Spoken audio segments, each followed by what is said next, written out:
Speaker, the Prime Minister has established a reputation of being willing to win at any cost, but the cost to Canadians has been widespread unethical and electoral abuse. We have the robo-fraud investigation, we have allegations of widespread voter intimidation and the now invalidated Etobicoke Centre campaign, and of course we have the issue of fraud, forgery, and now kickbacks in Peterborough. So either the Prime Minister cares when one of his members steps over the line, or he doesn't. Is this why he has refused to ask his parliamentary secretary to step down? The Honourable Parliamentary Secretary to the Minister of Transport.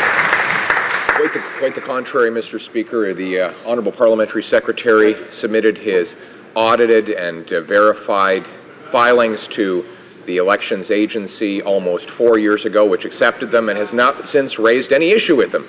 By contrast, the NDP accepted what we now know to be illegal contributions. They've confessed that from powerful union bosses. They've been forced to pay some of that money back.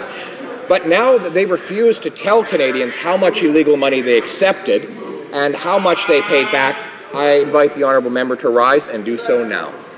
The honourable member for Timmins, James Bay. Thank you. Yeah, the political white noise that helped me. I forgot to add in the 4 convictions for electoral fraud, having to pay the highest fines. And what did the Prime Minister do?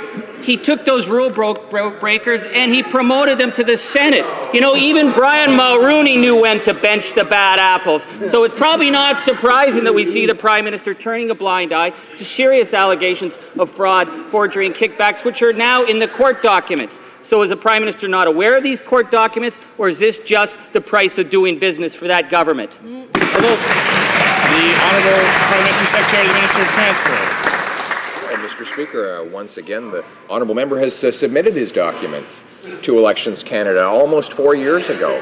He had them audited. They were verified, approved, and he has not heard any contact from Elections Canada. Presumably, if they have questions for him, they will ask. By contrast, the NDP has been forced to plead guilty to breaking the law and accepting illegal union donations. They had to give some of that money back. We don't know how much because they won't tell us.